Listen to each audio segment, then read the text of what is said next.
political activist and streamer Hasan.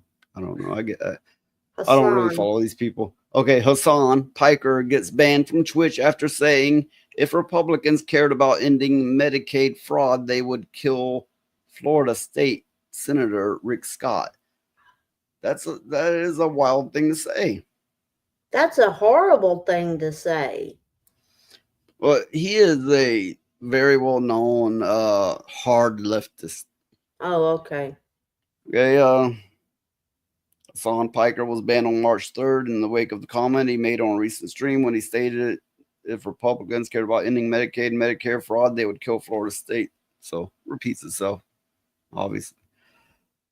Piker reacted to saying that fraud is not coming from individuals, it's coming from providers. They're not tackling providers, that they're not actually going after false billing. They are trying to cut recipients.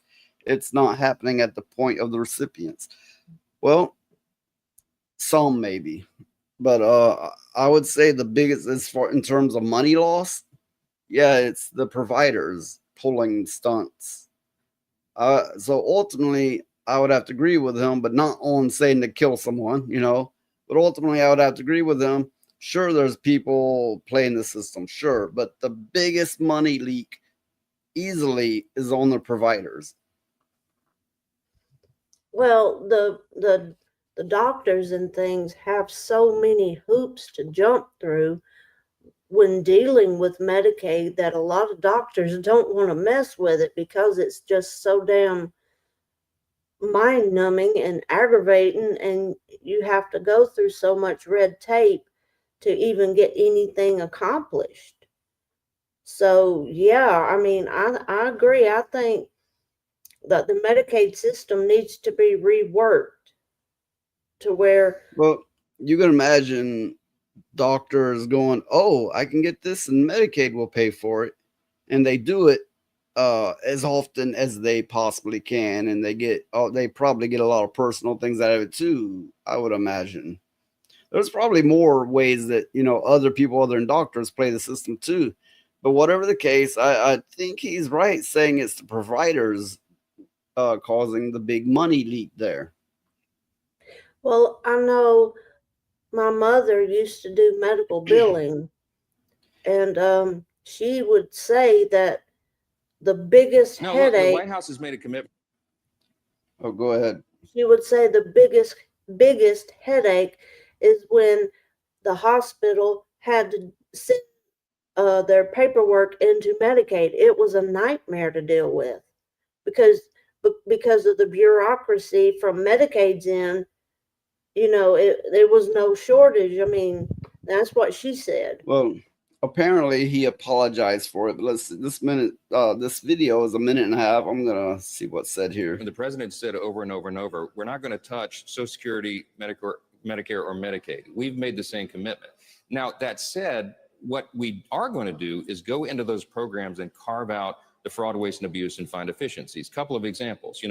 There's about $50 billion estimated that are lost every year in Medicaid just in fraud alone.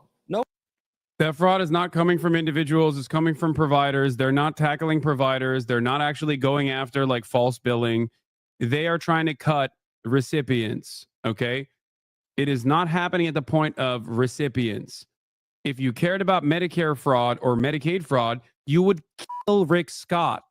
Okay. You wouldn't make Rick Scott, former governor of Florida, Rick Scott. You wouldn't make him the current, what is his current office? What is he? He's the Richard Lynn Scott, is an American attorney, businessman, politician, Navy veteran, serving as the senior United States Senator from Florida, a seat he has held since 2019. And also, I believe this past election cycle, he was literally the head of the...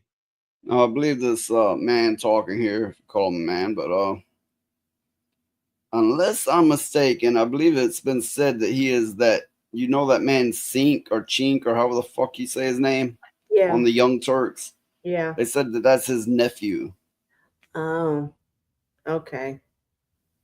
What was it, like the Senate committee or something? Like the Republican fundraising initiatives. The reason why I'm saying if you cared about Medicare or Medicaid fraud, you would kill Rick Scott is because, and not make him a prominent part of the Republican Party, is because he, to this day, is still also known as committing the largest Medicare fraud in U.S. history. Well, apparently he got a lot of flack from that, rightfully so. And he goes, "I'm sorry, choose my words carefully next time and say if Mike Johnson cares about Medicare fraud, since he wants to cut $800 million from Medicaid, Medicare, he'd call out for max punishment for current Florida GOP Senator Rick Scott, who has done the most Medicare fraud in the U.S. history." I'm not really familiar with Rick Scott, so I can't really speak on that, but I think he just says these things to get attention, and I think that's really all it comes down to.